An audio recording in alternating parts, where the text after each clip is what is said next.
Hello বন্ধুরা, welcome back to my channel.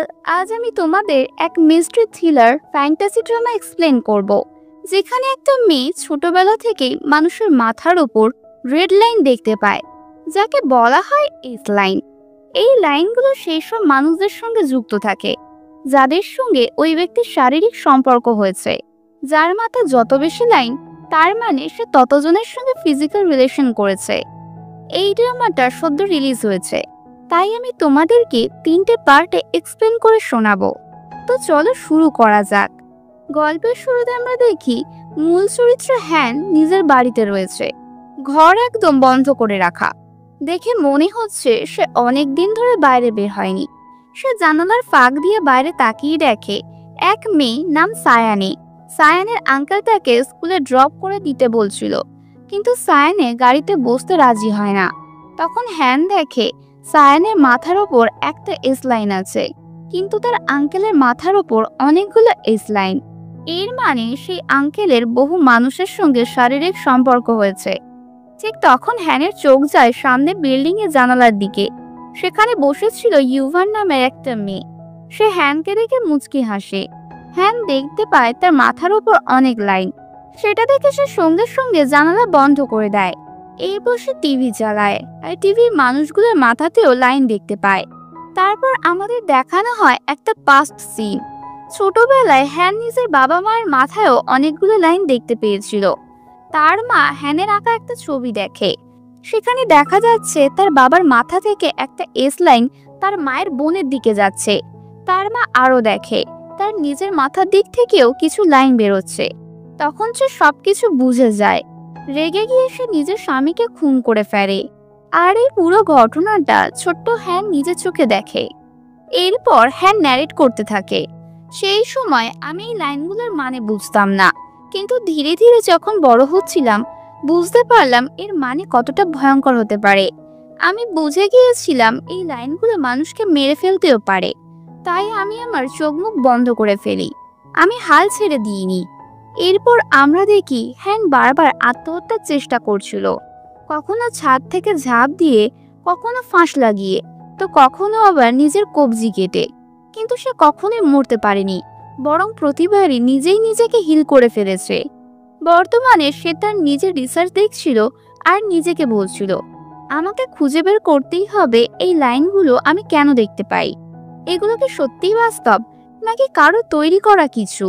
আর আমি কিভাবে এই অভিশাপ থেকে মুক্তি পাবো? ঠিক তখনই তার দরজায় কেউ নক করে।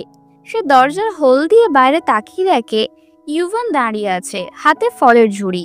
ইউভান বারবার কলিং বেল বাজাচ্ছিল, কিন্তু হ্যান দরজা খুলছিল না। তাই ইউভান বাইরে ফল রেখে বলে, আমি কিছুদিন আগেই তোমাদের এই বিল্ডিং এ শিফট হয়েছি। ভাবছিলাম রাইস কেক নিয়ে আসবো, কিন্তু এখন তো কেউ খায় না, তাই ফল এনেছি। হ্যান কোনো উত্তর দেয় না। তখন ইউভান বলে, আমি ফলগুলো এখানেই রেখে যাচ্ছি, তুমি তুলে নিও। এই কথা বলে সে চলে যায়। সে চলে যাওয়ার পর হ্যান ফলগুলো নিয়ে ভেতরে নিয়ে যায়, আর এমনভাবে খেতে থাকে যেন বহুদিন পর কোনো কিছুই খেলো। নেক্সট সিনে দেখা যায় সায়ানের আঙ্কেলের নাম জ্যাক। তিনি একজন পুলিশ অফিসার এবং এই গল্পের গুরুত্বপূর্ণ চরিত্রদের মধ্যে একজন। তিনি থানায় ঢোকেন, সহকর্মীদের সঙ্গে কথাবার্তা বলেন, পরে এক মহিলা কলিগের সঙ্গে রোমান্টিক মুহূর্তে মেতে ওঠেন। অন্যদিকে দেখা যায় সায়ানের স্কুলের ছাদে একদল মেয়ে তাকে বুলি করছে। দলের লিডারের নাম ছিল হাইয়ুং। হাইয়ুং বলে, তোর টাকা আনতে বলেছিলাম, কিছুই আনিসনি কেন? আরো হুমকি দিয়ে বলে, আবার যদি তোর আঙ্কেলকে কিছু বলিস তাহলে তোকে ছাদ থেকে ফেলে দেব। নেক্সট সিনে জ্যাক আর তার পার্টনার ডলসিক একটা খুনের তদন্তে যায়। ঘটনাস্থল এক অ্যাপার্টমেন্টে, যেখানে এক মেয়েকে খুন করা হয়েছে। জ্যাক পুরো ঘর খুঁটিয়ে দেখে। কিচেনে খালি খাবারের কন্টেনার দেখে সে বুঝে যায় মেয়েটি হয়তো প্রায় বাইরে থেকে খাবার অর্ডার করত। ঠিক তখনই তার এক জুনিয়র পুলিশ এসে জানায়, আমি আশেপাশে জিজ্ঞাসা করেছি, কাল রাতে এক হেলমেট পরা ফুড ডেলিভারি বয় এখানে এসেছিল। এরপর জ্যাক আর ডলসিক এই কেস নিয়ে আলোচনা করতে বসে। ডলসিক জানায় ভিকটিমের সঙ্গে কোনো সেক্সুয়াল অ্যাসল্ট হয়নি, তার কোনো শত্রুও ছিল না, এমনকি সে গত রাতে কিছু অর্ডারও করেনি, টাকা পয়সাও চুরি যায়নি। সোজা কথা, এটা কোনো সাইকোপ্যাথের কাজ। জ্যাক তখন বলে, তুমি ওর লাভ লাইফ নিয়ে কিছু জানলে? ডসিক জানায় একসময় একটা বয়ফ্রেন্ড ছিল, কিন্তু গত 1 বছর ধরে একদম সিঙ্গেল। জ্যাক তখন বলে তার এক্স বয়ফ্রেন্ডকে খুঁজে বের করো। অন্যদিকে হান তখন টিভিতে সে মেয়েটার খুনের খবর দেখছিল। নিউজ রিপোর্টার জানায় সিসিটিভি ফুটেজ অনুযায়ী সন্দেহভাজন ওই হেলমেট পরা লোক। হান তখন লক্ষ্য করে ওই লোকটার মাথায় মাত্র একটা এস লাইন ছিল, যেটা খুবই কম দেখা যায়। ঠিক তখনই হান বাইকে আসার শব্দ শুনতে পায়। সে জানালা দিয়ে তাকিয়ে দেখে একই হেলমেট পরা লোক সামনের বিল্ডিং এ ঢুকছে। সে সঙ্গে সঙ্গে ফোন তুলে পুলিশকে কল করতে যায়, কিন্তু ফোনের ব্যাটারি ডেড। তাড়াতাড়ি ফোন চার্জে দিয়ে আবারও জানালার দিকে তাকায়, দেখে লোকটা ইউভানের অ্যাপার্টমেন্টে ঢুকছে। হান তখন তাড়াতাড়ি পুলিশ স্টেশনে ফোন করে বলে আমার সামনের অ্যাপার্টমেন্টে একটা হেলমেট পরা লোক ঢুকে গেছে। কিন্তু তখনই সে দেখে ওই লোকটা আসলে ইউভানের বয়ফ্রেন্ড। পরের দিন হান স্কুলে যায়, দেখে সায়ানে আজ স্কুলে আসেনি। সে সোজা সায়ানের লকার ভেঙে ফেলে আর লকারের ভেতরে থাকা লাভ লেটারগুলো বের করে পড়তে শুরু করে। ওদিকে জ্যাক বাসায় ফিরতে সায়ানে নিজের ঘর থেকে বের হয়ে বলে তুমি আমাকে কিছু টাকা দিতে পারবে। জ্যাক তার ওয়ালেট থেকে সব টাকা বের করে দেয় আর বলে বাকি টাকা আমি কাল দেব। সে সায়ানের শরীরে আঘাতের চিহ্ন দেখে জিজ্ঞাসা করে তুমি আজ স্কুলে গেলে না কেন? তোমার কি হয়েছে? কে তোমাকে মেরেছে? সায়ানি রেগে গিয়ে বলে আপনার এত কিছু জানার কি দরকার, শুধু বলেন কত টাকা দেবেন। জ্যাক শান্তভাবে বলে তুমি আগে বলো টাকাগুলো দিয়ে কি করবে। সায়ানে কোনো উত্তর না দিয়ে নিজের ঘরে ঢুকে দরজা বন্ধ করে দেয়। তারপর জ্যাকের কাছে ডসিকের ফোন আসে। সে জানায় গতকাল রাতে তোমার এরিয়ার বিল্ডিং বি থেকে এক মেয়ে ফোন করেছিল। সে বলছিল হেলমেট পরা একজন লোক নিয়ে কিছু ব্যাপার, তুমি একবার গিয়ে দেখা করো। জ্যাক তখন জানালা দিয়ে হ্যানের অ্যাপার্টমেন্টের দিকে তাকায়। জানালাটা সম্পূর্ণভাবে ঢাকা ছিল। এরপর সে সরাসরি হানের দরজার সামনে গিয়ে বেল বাজিয়ে বলে আমি আর্ক পুলিশ স্টেশন থেকে এসেছি। হ্যান দরজার পিপ হোল দিয়ে তাকায়, ভয় পেয়ে যায়, কারণ সে এত কাছ থেকে এত বেশি এসলাইনওয়ালা মানুষকে আগে দেখেনি। ঠিক তখন ওপরের সিঁড়ি থেকে একজন লোক নেমে এসে জ্যাককে বলে কিছুই হবে না, সে কখনই বাইরে আসে না, এমনকি তার জঞ্জালও অন্য কেউ ফেলে দিয়ে আসে। এই কথা বলে সে চলে যায়। অবশেষে সাহস করে হ্যান একটু দরজা খুলে বলে গতকাল রাতে আমার একটু ভুল হয়ে গিয়েছিল। আমি যাকে সন্দেহ করেছিলাম সে হচ্ছে পাশের অ্যাপার্টমেন্টে নতুন যে মেয়ে এসেছে তার বয়ফ্রেন্ড। জ্যাক অবাক হয়ে বলে তুমি তো স্টুডেন্ট, এখন তো তোমার স্কুলে থাকার কথা। এই কথা শুনে হ্যান তাড়াতাড়ি দরজা বন্ধ করে ফেলে। জ্যাক মনে মনে বলে আজকালকার বাচ্চারা কতটা বেয়াদব। রাতে দেখা যায় সে হেলমেট পরা লোকটা আবারও বিল্ডিং বিতে ঢোকে। সে হ্যানের ফ্লোরের ওপরে যায়, কিছুক্ষণ পর আবার নেমে আসে। নিচে নামার সময় হান দরজা পিপ হোল দিয়ে তাকিয়ে থাকে। লোকটা হঠাৎ থেমে যায়, তারপর সে নিজেও হ্যানের দরজার পিপ হোলে দিয়ে তাকাতে শুরু করে। হ্যান ভয় পেয়ে কেঁপে ওঠে। ওদিকে সায়ানে একা বসেছিল। হঠাৎ হাইয়ুং এর মেসেজ আসে কাল চুপচাপ টাকা নিয়ে স্কুলে আসিস। সায়ানে তখনই চোখ পড়ে একজন মহিলার দিকে, যিনি এটিএম থেকে টাকা তুলে বের হচ্ছিলেন। সায়ানের টাকার খুব দরকার ছিল। সে ওই মহিলাটির পেছনে হাঁটতে শুরু করে। ও যখনই মহিলাটির ব্যাগ চুরি করতে যাচ্ছিল ঠিক তখনই কিছু লোক চলে আসে, তাই সে ব্যাগটা নিতে পারে না। ওদিকে ডসিক জ্যাককে বলে আমি ভিকটিমের এক্স বয়ফ্রেন্ড সম্পর্কে খোঁজ নিয়েছি। জানো অবাক করা ব্যাপার কি, সে তোমার এরিয়া বিল্ডিং বিতে থাকে, নাম জিয়ং মিন, এবং এখন সে সেই স্কুলের টিচার যেখানে তুমি যাচ্ছ। জ্যাক তার ছবি দেখে চিনে ফেলে। এই লোকটাই তো আজ সকালে হানের অ্যাপার্টমেন্টের সামনে যাকে দেখেছিল, তবে তখন ওর চোখে চশমা ছিল। ডসিক আবারও বলে গত মাসে যে মেয়েটা খুন হয়েছিল জিয়ং মিন তার জিমেও যেত, মানে দুটো ভিকটিমের সাথেই ওর কোনো না কোনো কানেকশন আছে। এটা কোনো কাকতালীয় মনে হচ্ছে না। ওরা জিয়ং মিনের অ্যাপার্টমেন্টে যাওয়ার জন্য প্রস্তুত হতেই হঠাৎ জ্যাকের ফোনে হসপিটাল থেকে কল আসে। তার বাবা ভর্তি ছিলেন। জ্যাক ডসিককে বলে তুমি আগে যাও জিয়ং মিনের অ্যাপার্টমেন্টে, আমি একটু পরে আসছি। সে হসপিটালে চলে যায়। নার্স এসে জানায় আপনার বাবা হঠাৎ করে উধাও হয়ে গেছেন। এই কথা শুনে জ্যাক দৌড়ে ছাদের দিকে যায়, যেন আগেই জানতো উনি সেখানেই থাকবেন। ছাদে গিয়ে দেখে তার বাবা একেবারে ধারের কিনারায় দাঁড়িয়ে আছেন। ততক্ষণে হসপিটালের স্টাফরা এসে তাকে নিচে নামিয়ে আনে। ওদিকে ডসিক পৌঁছে যায় জিয়ং মিনের অ্যাপার্টমেন্টে। চারিদিকে অন্ধকার। সে টর্চ জ্বালিয়ে ঘরে ঢোকে। একটা ঘর একেবারে লাল আলোয় ভরা, আর সেখানে ছড়িয়ে আছে অনেকগুলো দড়ি। সে জ্যাককে কল করে বলে, এখানে কিছু তো গন্ডগোল আছে, ভয় লাগছে। জ্যাক উত্তর দেয়, আমি আসছি, রাস্তায় আছি। ঠিক তখনই জিয়ংমিন ওই ঘরের ভেতর থেকে বেরিয়ে আসে। একটা লোহার রড দিয়ে হঠাৎ করে ডৌসিকের মাথায় মার দেয়। কল কেটে যায়। জ্যাক ফোন ব্যাক করে, কিন্তু কেউই ধরে না।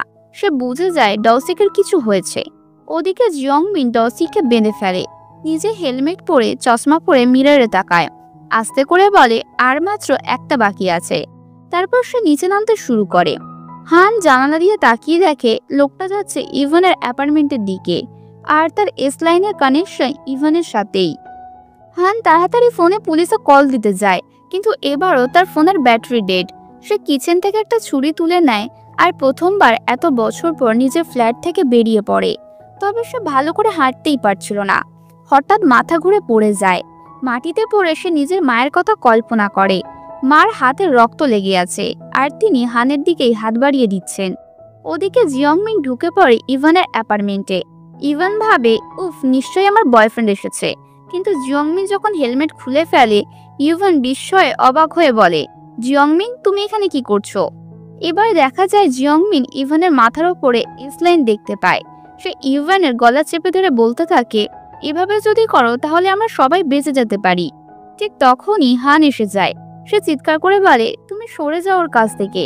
জিয়ংমিন তার দিকে এগিয়ে এসে ঠান্ডা গলায় বলে, তুমি আমাকে ছুরি দিয়ে মারবে? ট্রাই করে দেখো, তবে তুমি এত কাঁপছো কেন? এই বলে সে হানের হাত থেকে ছুরি কেড়ে নিয়ে ওই ছুরিটা দিয়েই হানকে মেরে ফেলে। হান পড়ে গিয়ে অজ্ঞান হয়ে যায়। ওদিকে জ্যাক তখন পৌঁছে যায় জিয়ংমিনের বিল্ডিংয়ে। সে হানের অ্যাপার্টমেন্টের দরজা খোলা দেখে ভিতরে ঢুকে পড়ে। দেখে দেওয়ালে অনেক কিছু লাগানো, তথ্য, ছবি, লাইন। ওদিকে জিয়ংমিন আবার ইভানের গলা চেপে ধরেছে। তাদের ধস্তাধস্তিতে তার চশমা পড়ে যায়। সে হঠাৎ করে পাগলের মতো চেঁচিয়ে বলে, আমার চশমা কোথায়? অল্পতেই খুঁজে পেয়ে আবারও চশমা পরে, একটা বিকৃত হাসি মুখে। এরপর আবার ইভানকে মারার জন্য এগিয়ে আসে। এবার ইভানের চিৎকার শুনতে পায় জ্যাক। সে জানালা দিয়ে দেখে জিয়ংমিন ইভানকে মারছে, আর হান অজ্ঞান হয়ে পড়ে আছে। হানের জ্ঞান ফিরে আসে, কারণ সে নিজেকে হিল করতে পারত। সে জিয়ংমিনের পায়ে ছুরি বসিয়ে দেয়। জিয়ংমিন চিৎকার করে ওঠে। সে হানকে ছুরি মারতে যায়, কিন্তু ঠিক তখনই জ্যাক হ্যানের জানালা থেকে গুলি করে জিয়ংমিনকে। জিয়ংমিন মাটিতে পড়ে যায়। তার চোখ ধীরে ধীরে বন্ধ হতে থাকে। সে বিড়বিড়িয়ে বলতে থাকে, এই লাইনগুলো হঠাৎ করে উধাও। এরপর পুলিশ ও অ্যাম্বুলেন্স এসে পৌঁছায়। হ্যান একপাশে বসেছিল। জ্যাক তাকে তার সানগ্লাস ফিরিয়ে দেয়, যেটা বাইরে পড়েছিল। জিয়ংমিনের মৃতদেহ দিকে তাকিয়ে হ্যান ভাবে, সে কি এস লাইন দেখতে পেত? কিন্তু কিভাবে? সে মনে মনে বলে, চশমা পড়ে যাওয়ার পর জিয়ংমিন কিভাবে পাগলের মতো খুঁজছিল। তখন সে নিজেই নিজের কাছে বলে, তাহলে চশমার কারণে সে লাইনগুলো দেখতে পারছিল। সবাই চলে যাওয়ার পর জ্যাক হ্যানকে জিজ্ঞাসা করে, তুমি নিশ্চিত তোমাকে হসপিটালে যেতে হবে না? হ্যান মাথা নাড়ায়। সেবার জ্যাককে জিজ্ঞাসা করে, ওই লোকটা কে ছিল তুমি জানো? জ্যাক উত্তর দেয়, আমি পরে বলবো। ঠিক তখনই সায়ানি এসে পড়ে। সে হ্যানকে দেখে বলে, মাঝরাতে সানগ্লাস পরেছো? কে করে এসব? জ্যাক হালকা হেসে বলে, তোমরা দুজনই তো একে অপরের মতোই। নেক্সট সিনে দেখা যায় জ্যাক সায়ানের রুমে ঢোকে। সায়ানে বলে, তুমি যদি টাকা না আনো তাহলে রুমেও এসো না। জ্যাক হালকা বিরক্ত হয়ে জিজ্ঞাসা করে, তুমি কি আমাকে তোমার এটিএম ভাবো? তারপর ওকে জিজ্ঞাসা করে, তোমার স্কুলে কি কিছু হয়েছে? যদি কোনো সমস্যা থাকে তাহলে আমরা একসাথে সেটা ঠিক করতে পারি। সায়ানি রেগে গিয়ে বলে, আপনি ঠিক কি করবেন? গার্ডিয়ান সাথে স্কুলে আসবেন, তারপর হঠাৎ করে আবারও গায়েব হয়ে যাবেন? যখন আপনার আসলে কোনো মাথা ব্যথাই নেই, তখন এই অভিনয়টা করাই বা কেন? জ্যাক আর কিছু না বলে চলে যেতে চায়। তখন সায়ানে বলে ওঠে, সেই মেয়েটার নাম সিনহান। সে আমার মিডল স্কুলের ক্লাসমেট ছিল। ছোটবেলায় ওর মা ওর বাবাকে খুন করে পালিয়ে যায়। এরপর সিন বদলে যায়। হান একা বসে নিজের মনে বলে, এই প্রথমবার মনে হচ্ছে এই লাইনটা দেখে কাউকে সত্যি বাঁচানো সম্ভব। কিন্তু এবার আমাকে কি করতে হবে? ঠিক তখনই তার ফোনে একটা অজানা নাম্বার থেকে মেসেজ আসে, আমি তোমার মতোই এস লাইন দেখতে পারি, আমাকে সে আর হাই স্কুলে খুঁজে নাও। এরপর আমরা দেখতে পাই আরেকটা গুরুত্বপূর্ণ চরিত্র, ইউজিন। সে সায়ানের স্কুলের একজন টিচার। অন্যদিকে আমরা দেখি হান এখনো বসে সে অজানা মেসেজ নিয়ে ভাবছে।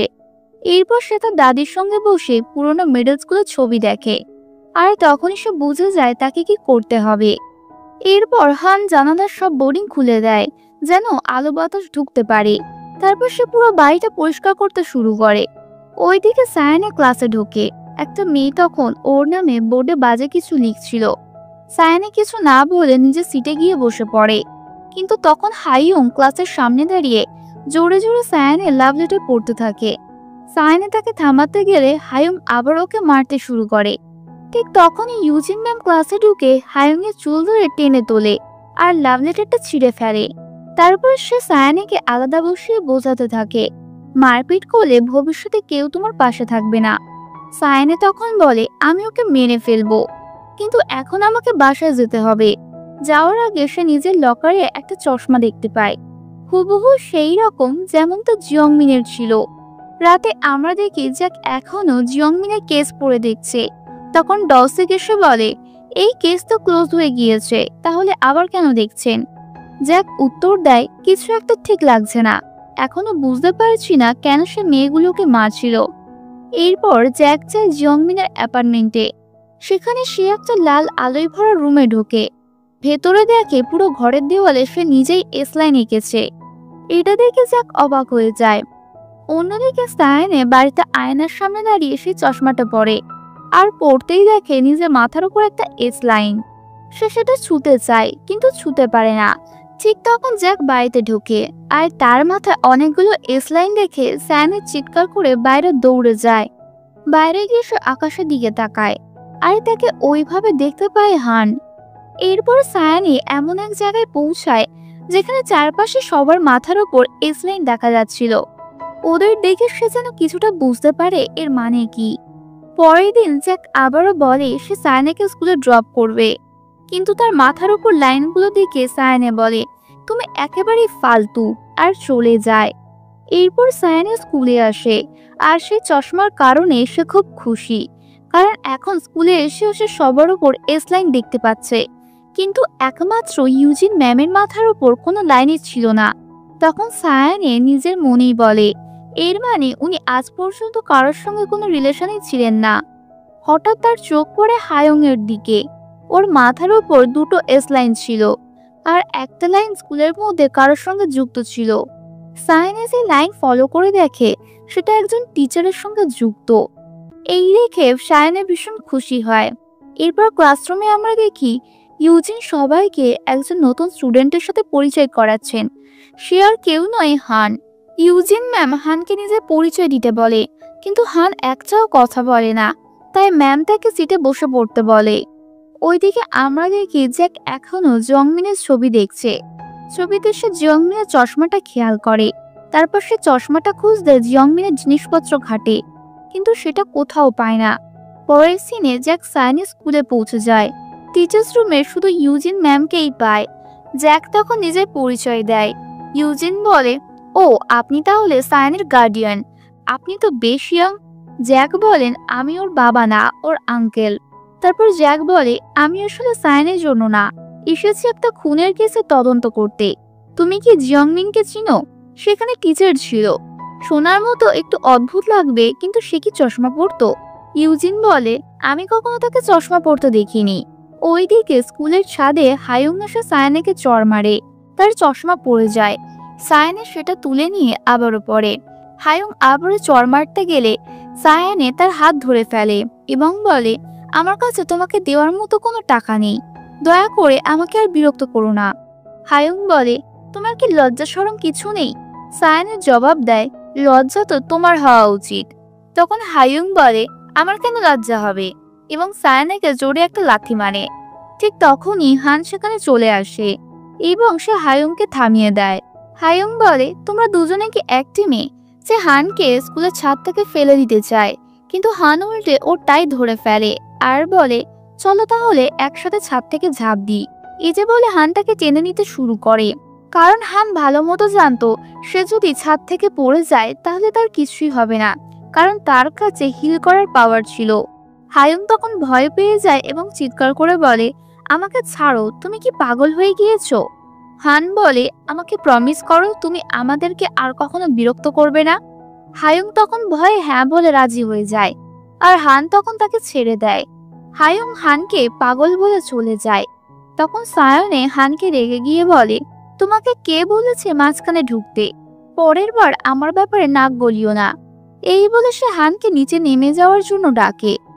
অন্যদিকে জ্যাক স্কুল থেকে বেরিয়ে যাচ্ছিল। তখন ইউজিন ম্যাম বলেন, আর একটা ক্লাস শেষ হতে চলেছে, তুমি চাইলেই ওকে সঙ্গে করে নিয়ে চলে যেতে পারো। জ্যাক বলে, সে যদি জানতে পারে আমি এখানে এসেছিলাম তাহলে আরোই রেগে যাবে। এই বলে সে চলে যায়।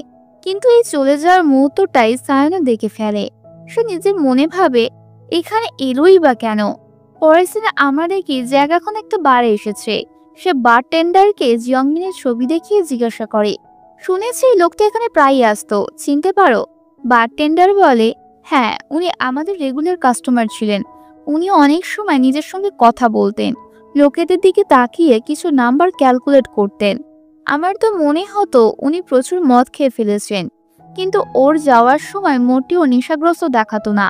তারপর বলে, আরেকটা কথা, উনি সর্বদা চশমা পরতেন। জ্যাক এইসব কথা ডায়েরিতে টুকে রাখে। অন্যদিকে আমরা দেখি সায়নে হায়ুং এর পেছনে লেগে আছে। সে দেখে হায়ুং একজন পুরুষ টিচারের সঙ্গে দেখা করছে। সায়নে তখন তাদের দুজনের ছবি তোলে এবং পরে হায়ুংকে সেই ছবিটা পাঠিয়ে দেয়। কিন্তু হায়ুং এর কোনো ভ্রুক্ষেপই নেই। উল্টে সে সায়নাকে মেসেজ করে, তুমি কত বড় বোকা, তোমার কি জানা নেই আমি মাইনর? এই ব্যাপারে জানাজানি হলে শাস্তির টিচারই পাবে, আমি নই। এরপরের দিন সায়নের ছবিটা ওই টিচারকে পাঠিয়ে ব্ল্যাকমেল করে এবং 20 মিলিয়ন ওয়ান চায়। টিচার নিজের আর হায়ুংয়ের ছবি দেখে ভয়ে কাঁপতে থাকে। এরপর দেখি সায়নে আর হান একসাথে স্কুলে আসছে। সায়নে জিজ্ঞাসা করে, তোর কি মনে হয় নতুন ফ্ল্যাটের সিকিউরিটি ডিপোজিট হিসেবে 20 মিলিয়ন ওয়ান যথেষ্ট হবে? হান বলে, তুই কি নতুন কোথাও চলে যাচ্ছিস? কিন্তু কেন? সায়নে বলে, আসলে তেমন কারণ কিছু নেই, সবকিছুর ওপর আমার অরুচি ধরে গেছে। এই বাড়ি, এই পাড়া, আমার তো এখানে কোনো ফ্যামিলিও নেই। হান বলে, তোর আঙ্কেল আছে না, সে কি তোর ফ্যামিলি না? সায়নে বলে, ওনার কোনোদিনও আমার প্রতি ভালোবাসা ছিল না, ও আমার কথা ভাবেও না। হান বলে, কমপক্ষে তোকে তো কেউ ছেড়ে তো যায়নি।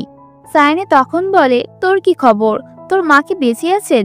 তুই কি মনে করিস যদি বেঁচেই থাকতো তাহলে তোকে তো নিশ্চয়ই একটা ফোন কল করতো। নেক্সট দিনে আমরা দেখি হায়ুং আর সেই টিচার আবারও একসাথে। টিচার বলে, তুমি জানো কে আমাকে ব্ল্যাকমেল করছে? হায়ুং বলে, মানে সায়ানে তোমাকেও সেই ছবি পাঠিয়েছে? টিচার তখন ভীত হয়ে বলে, সে কি? তাকে এসব তথ্য কে দিল? তুমি কি তাকে বলেছ? হায়ুং বলে, আমি কেন বলবো, উল্টে আমি তো নিজেই ভিকটিম। এই কথা শুনে টিচার রেগে গিয়ে চিৎকার করে, তুমি কিভাবে আমার সঙ্গে কথা বলছো? আমি তোমার টিচার। হায়ুং কিছু না বলে চলে যায়।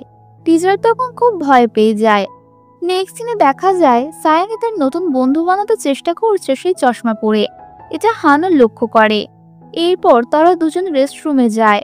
সায়ানে চশমা খুলে রেখে মেকআপ করছিল। হান চশমাটা তুলে বলে, তুমি তো আগে চশমা পরতে না। সায়ানে বলে, হ্যাঁ, কারণ এখন আমার চোখে একটু সমস্যা হয়েছে। হান বলে, এই চশমা পরে তুমি এস লাইন দেখতে পাও, তাই না? সায়ানে অবাক হয়ে বলে, তুমি ওগুলো দেখতে পাও? হান মাথা নাড়ে।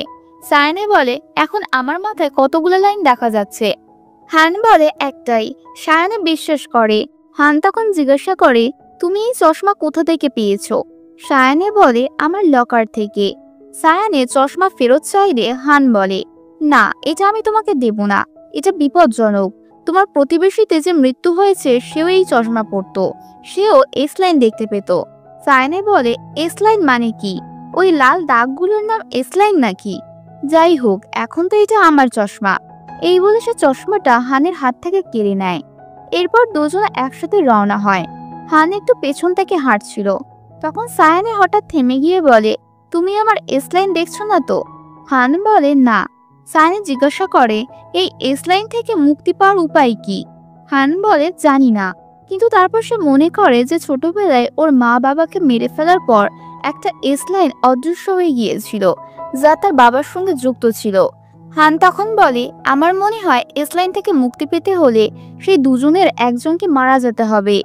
এরপর আমরা দেখি সায়ানে তার বয়ফ্রেন্ডের সঙ্গে ঘুরছে। তখনই টিচারের মেসেজ আসে, আমি 20 মিলিয়ন ওয়ানের ব্যবস্থা করে ফেলেছি। রাতে স্কুল বিল্ডিং এর ছাদে এসে দেখা করো। সায়নী তখন বয়ফ্রেন্ডের সঙ্গে ঘুরতে থাকে। হায়ুং তখন ওদের ফলো করছিল।